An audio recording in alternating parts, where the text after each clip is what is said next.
ओम शम शनिश्चराय नमः। स्वागत है आप सभी का हमारे चैनल पर। आज के इस वीडियो में आप सुनेंगे शनिवार के दिन सुनी जाने वाली शनिदेव की कथा। शनिदेव को न्याय अधिकारी, दंड अधिकारी या फिर न्याय के देवता के रूप में जाना जाता है। मनुष्य जैसे भी कर्म करता है, शनिदेव की ये जिम्मेदारी है कि उसको उनके कर्मों के हिसाब से फल प्रदान करे। और हर मनुष्य के जीवन में कम से कम एक बार शनि की दृष्टि अवश्य पड़ती ही पड़ती है। और जैसे मनुष्य जीवन में कर्म करता है, उसी प्रकार के फल शनिदेव की दृष्टि पड़ने पर भोगने पड़ते हैं। तो इसलिए हमेशा अच्छे कर्म करते रहने चाहिए। शनिवार की व्रत कथा सुनने से पहले आपसे एक ही आग्रह है, अगर अभी तक आपने हमारे चैनल को सब्सक्राइब नहीं किया है, पहली बार चैनल पर आए हैं तो चैनल को सब्सक्राइब करके बेल आइकन पर क्लिक कर लीजिए। और अगर कथा पसंद आती है तो वीडियो को लाइक करके औरों को भी शेयर करिए। तो चलिए शुरू करते हैं आज की कथा। लेकिन आइए उससे पहले जानते हैं कि शनिदेव ने क्यों डाली थी भगवान शिव पर अपनी वक्र दृष्टि। क्या है इसके पीछे की कथा? तो कथा के अनुसार एक समय की बात है, शनिदेव भगवान शिव के दर्शनों के लिए उनके निवास स्थान कैलाश पर्वत पर पहुंचे। यहाँ शनिदेव ने भगवान शिव के दर्शन किए और उन्हें प्रणाम किया और उन्हें बताया कि अगले दिन मेरी दृष्टि भगवान शिव की राशि पर पड़ने वाली है। हालांकि भगवान शिव जन्म मरण राशि कुंडली आदि से परे हैं, देवादिदेव हैं, लेकिन यह उनकी ही कोई लीला रही होगी जिसके पीछे का उद्देश्य कुछ रहा होगा। चलिए, लेकिन अब आते हैं कथा पर। हाँ, तो शनिदेव ने जब भोलेनाथ से कहा कि मेरी वक्र दृष्टि उन पर पड़ने वाली है, तो भगवान शिव ने शनिदेव से पूछा कि उनकी राशि में कितने समय के लिए रहेंगे और उनकी वक्र दृष्टि का प्रभाव कैसा होगा। तो शनिदेव ने उन्हें विस्तार से अपनी वक्र दृष्टि के समय और प्रभाव के बारे में बताया।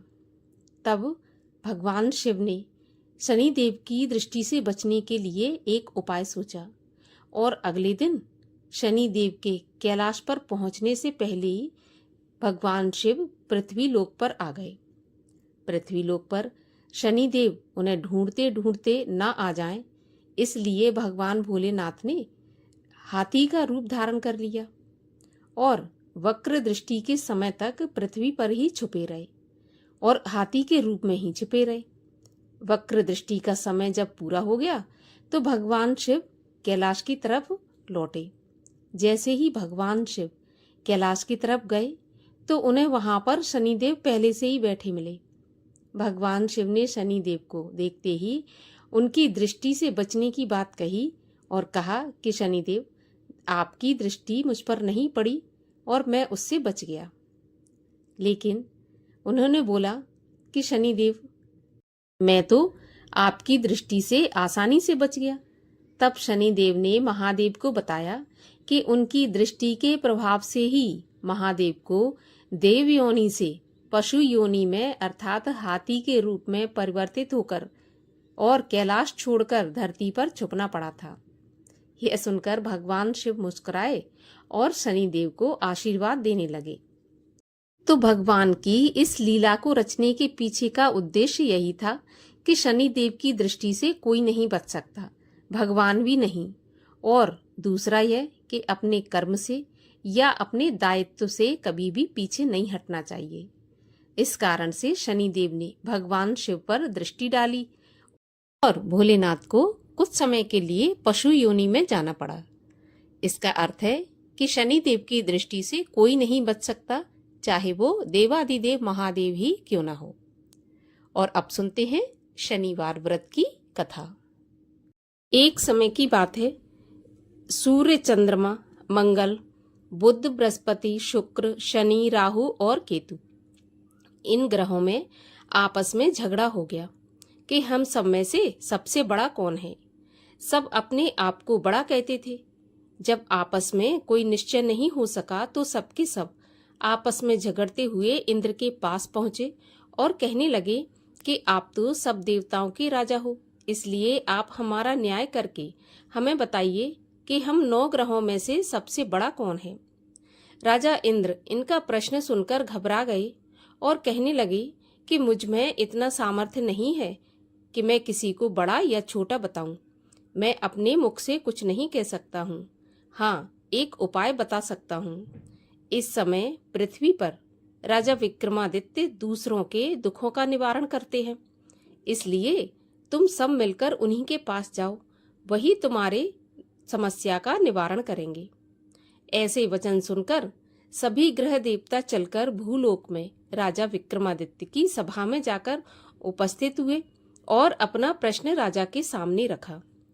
राजा उनकी बात सुनकर चिंता में पड़ गए कि मैं अपने मुख से किसको बड़ा और किसको छोटा बता दूं। जिसको भी छोटा बताऊंगा वही बुरा मान जाएगा और क्रोध करेगा। परंतु उनका झगड़ा तो निपटाना ही था, तो झगड़ा निपटाने के लिए उन्होंने एक उपाय सोचा। उन्होंने सोना, चांदी, कांसा, पीतल, शीशा, रांगा, जस्ता, अभ्रक और लोहा, इन 9 धातुओं के 9 आसन बनवाए। सब आसनों को क्रम से, जैसे कि सोना सबसे पहले और लोहा सबसे आखिरी में बिछवाया गया। इसके पश्चात राजा ने सभी ग्रहों से कहा कि आप सब अपने अपने आसनों पर विराजमान हो जाइए। जिसका आसन सबसे आगे वह सबसे बड़े और जिसका आसन सबसे पीछे वह सबसे छोटा जानिए। अब चूंकि लोहा सबसे पीछे था और वह शनिदेव का आसन था, इसलिए शनिदेव समझ गए कि राजा ने मुझको सबसे छोटा बना दिया।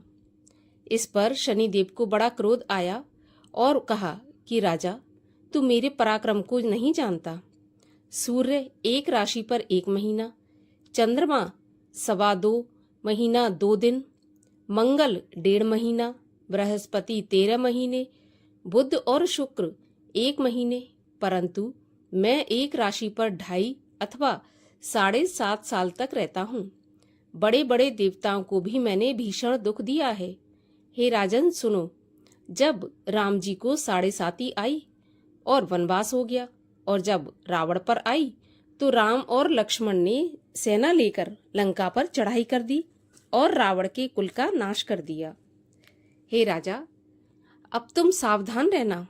राजा कहने लगा, जो कुछ भाग्य में होगा देखा जाएगा। उसके बाद अन्य ग्रह तो प्रसन्नता के साथ चले गए, परंतु शनिदेव बड़े क्रोध के साथ वहां से पधारे। कुछ काल व्यतीत हो जाने पर जब राजा को 7.5 की दशा आई तो शनिदेव घोड़ों के सौदागर बनकर अनेक सुंदर घोड़ों के साथ राजा की राजधानी में आए। जब राजा ने सौदागर के आने की खबर सुनी तो अश्वपाल को अच्छे अच्छे घोड़े खरीदने की आज्ञा दी। अश्वपाल ऐसी अच्छी नस्ल के घोड़े देखकर और उनका मूल्य सुनकर चकित हो गया और तुरंत ही राजा को खबर दी। राजा उन घोड़ों को देखकर एक अच्छा सा घोड़ा चुनकर उसके ऊपर सवारी के लिए चढ़ा। राजा के घोड़े की पीठ पर बैठते ही घोड़ा जोर से भागा। घोड़ा बहुत दूर एक बड़े जंगल में जाकर राजा को छोड़कर गायब हो गया। उसके बाद राजा अकेला जंगल में भटकता फिरता रहा।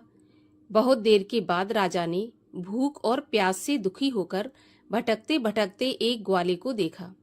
ग्वाले ने राजा को प्यास से व्याकुल देखकर पानी पिलाया।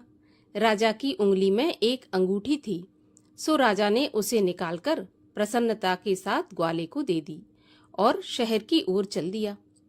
राजा जब शहर में पहुंचा तो शहर में पहुंचकर एक सेठ की दुकान पर जाकर बैठ गया और अपने आप को उज्जैन का रहने वाला और अपना नाम बीका बताया। सेठ ने उसको कुलीन मनुष्य समझकर जल आदि पिलाया। भाग्यवश उस दिन सेठ की दुकान पर बिक्री बहुत अच्छी हो गई, तो सेठ उसको भाग्यवान पुरुष समझकर भोजन कराने के लिए अपने साथ घर ले गया। भोजन कराते समय राजा ने एक आश्चर्य की बात देखी कि खूंटी पर एक हार लटक रहा है और वह खूंटी उस हार को निगल रही है। भोजन के पश्चात कमरे में आने पर जब सेठ को कमरे में हार नहीं मिला तो सबने यही सोचा कि सिवाय बीका के यहाँ पर कोई आया नहीं है, तो हार भी अवश्य इसी ने चोरी किया है। परंतु जब बीका से पूछा गया तो उसने साफ मना कर दिया कि उसने हार नहीं लिया है। इस पर 5-7 आदमी इकट्ठे होकर उसको फौजदार के पास लाए। फौजदार ने उसको राजा के सामने उपस्थित कर दिया और कहा कि ये आदमी तो भला प्रतीत होता है, चोर मालूम तो नहीं होता, परंतु सेठ का कहना है कि इसके सिवाय और कोई घर में नहीं आया, अवश्य ही इसी ने चोरी की है। तब राजा ने आज्ञा दी कि इसके हाथ पैर काटकर इसको चौरंगिया किया जाए। राजा की आज्ञा का तुरंत पालन किया गया और बीका के हाथ पैर काट दिए गए। इस प्रकार कुछ काल व्यतीत होने पर एक तेली उसको अपने घर ले गया और कोलू पर उसको बैठा दिया। बीका उस पर बैठा हुआ जुबान से बैल हाँकता रहा। शनि की दशा समाप्त हो गई और एक रात को वर्षा ऋतु के समय वह मल्हार राग गाने लगा। उसका गाना सुनकर उस शहर के राजा की कन्या उस राग पर मोहित हो गई और दासी को खबर लेने के लिए भेजा कि शहर में ये कौन गा रहा है। दासी सारे शहर में फिरती फिरती क्या देखती है कि एक तेली के घर में चौरंगिया गा रहा था। दासी ने महल में आकर राजकुमारी को सारा वृत्तांत सुना दिया। बस उसी क्षण राजकुमारी ने अपने मन में यह प्रण कर लिया कि चाहे कुछ भी हो जाए, मैं इस चौरंगिया के साथ ही विवाह करूंगी। इस प्रकार प्रातःकाल होते ही जब दासी ने राजकुमारी को जगाना चाहा तो राजकुमारी अनशन व्रत लेकर पड़ी रही। तब दासी ने रानी के पास जाकर राजकुमारी के ना उठने का वृत्तांत कहा तो रानी ने तुरंत ही वहां पर आकर राजकुमारी को जगाया और उसके दुख का कारण पूछा। तो राजकुमारी ने कहा कि माताजी, मैंने ये प्रण कर लिया है कि तेली के घर में जो चौरंगिया है उसी के साथ मैं विवाह करूंगी। माता ने कहा, पगली, ये कैसी बात कर रही है? तेरा विवाह तो किसी देश के राजा के साथ किया जाएगा। कन्या कहने लगी कि माताजी, मैं अपना प्रण कभी नहीं तोड़ूंगी। माता ने चिंतित होकर यह बात राजा को बताई। जब महाराज ने भी आकर यह समझाया कि मैं अभी देश देशांतर में अपने दूत भेजकर सुयोग, रूपवान और बड़े से बड़े गुणी राजकुमार के साथ तुम्हारा विवाह करूंगा, ऐसी बात तुमको नहीं सोचनी चाहिए। तो कन्या ने कहा, पिताजी, मैं अपने प्राण त्याग दूंगी परंतु किसी दूसरे से विवाह नहीं करूंगी। इतना सुनकर राजा ने क्रोध से कहा कि यदि तेरे भाग्य में ऐसा ही लिखा है तो जैसी तेरी इच्छा हो वैसा ही करना। राजा ने तेली को बुलाकर कहा कि तेरे घर में जो चौरंगिया है उसके साथ मैं अपनी कन्या का विवाह करना चाहता हूँ। तेली ने कहा, यह कैसे हो सकता है महाराज? कहाँ आप और कहाँ हम एक नीच तेली? परंतु राजा ने कहा कि भाग्य के लिखे को कोई नहीं मिटा सकता, अपने घर जाकर विवाह की तैयारी करो। राजा ने उसी समय तोरण और बंधन बार लगवाकर अपनी राजकुमारी का विवाह चौरंगिया बने विक्रमादित्य के साथ कर दिया। रात्रि को जब राजा विक्रमादित्य और राजकुमारी महल में सोए तो आधी रात के समय शनिदेव ने विक्रमादित्य को स्वप्न दिया और कहा कि राजा, कहो, मुझको छोटा बताकर तुमने कितना दुख उठाया। तब राजा ने क्षमा मांगी और शनिदेव ने प्रसन्न होकर विक्रमादित्य को उसके हाथ पैर वापस दे दिए। तब राजा ने कहा, महाराज, मेरी एक प्रार्थना स्वीकार कर लीजिए कि जैसा दुख आपने मुझे सौंप दिया था ऐसा और किसी को मत देना। तो शनिदेव ने कहा कि तुम्हारी यह प्रार्थना स्वीकार है। जो भी मनुष्य मेरी कथा सुनेगा या कहेगा उसको मेरी दशा में कभी किसी प्रकार का दुख नहीं होगा और जो नित्य ही मेरा ध्यान करेगा या चींटियों को आटा डालेगा उसके सारे मनोरथ पूर्ण होंगे। इतना कहकर शनिदेव अपने धाम को चले गए। राजकुमारी की आंख खुली और उसने राजा के हाथ पांव सही सलामत देखे तो उसके आश्चर्य का ठिकाना नहीं रहा। उसको देखकर राजा ने अपना समस्त हाल कहा कि मैं उज्जैन का राजा विक्रमादित्य हूँ। यह बात सुनकर राजकुमारी अत्यंत प्रसन्न हुई। प्रातःकाल राजकुमारी से उसकी सखियों ने पूछा तो उसने अपने पति का सारा वृत्तांत कह सुनाया। तब सबने प्रसन्नता प्रकट की और कहा कि ईश्वर ने आपकी मनोकामना पूर्ण कर दी। जब उस सेठ ने यह बात सुनी तो वह विक्रमादित्य के पास आया और राजा विक्रमादित्य के पैरों पर गिरकर क्षमा मांगने लगा कि आप पर मैंने चोरी का झूठा आरोप लगाया, अतः आप मुझको जो चाहे दंड दें। राजा ने कहा, मुझ पर शनिदेव का कोप था, इसी कारण यह सब दुख मुझको प्राप्त हुआ। इसमें तुम्हारा कोई दोष नहीं है। तुम अपने घर जाकर अपना काम करो। सेठ बोला कि मुझे तभी शांति होगी जब आप मेरे घर पर चलकर प्रीतिपूर्वक भोजन करेंगे। राजा ने कहा कि जैसी आपकी मर्जी हो वैसा ही करें। सेठ ने अपने घर जाकर अनेक प्रकार के सुंदर भोजन बनवाए और राजा विक्रमादित्य को प्रीति भोज दिया। जिस समय विक्रमादित्य भोजन कर रहे थे उस समय एक अत्यंत आश्चर्य की बात सबको दिखाई दी। जो खूंटी पहले हार निगल रही थी अब वह हार उगल रही है। जब भोजन समाप्त हो गया तो सेठ ने हाथ जोड़कर बहुत सी मोहरें राजा को भेंट की और कहा कि मेरे श्री कंवर नाम की एक कन्या है, आप उसका पाणी ग्रहण करिए। इसके बाद सेठ ने अपनी कन्या का विवाह राजा के साथ कर दिया और बहुत सा दान दहेज आदि दिया। इस प्रकार कुछ दिनों तक वहां निवास करने के पश्चात विक्रमादित्य ने शहर के राजा से कहा कि अब मेरी उज्जैन जाने की इच्छा है। फिर कुछ दिन के बाद विदा लेकर राजकुमारी मनभावनी और सेठ की कन्या श्री कंवरी तथा दोनों जगह के दहेज में प्राप्त अनेक दास दासी रथ और पालकियों सहित राजा विक्रमादित्य उज्जैन की तरफ चल पड़े। जब शहर के निकट पहुंचे और नगर वासियों ने राजा के आने का समाचार सुना तो समस्त उज्जैन की प्रजा अगवानी के लिए आई। तब बड़ी प्रसन्नता के साथ राजा अपने महल में पधारे। सारे शहर में बड़ा भारी महोत्सव मनाया गया और रात्रि को दीपमाला की गई। दूसरे दिन राजा ने शहर में यह सूचना कराई कि शनिदेव सभी ग्रहों में सबसे ऊपर हैं। मैंने इनको छोटा बताया, इसी से मुझे दुख प्राप्त हुआ। इस कारण सारे शहर में सदा शनिदेव की पूजा और कथा होने लगी। राजा और प्रजा अनेक प्रकार के सुख भोगती रही। जो कोई शनिदेव की इस कथा को पढ़ता या सुनता है, शनिदेव की कृपा से उसके सब दुख दूर हो जाते हैं।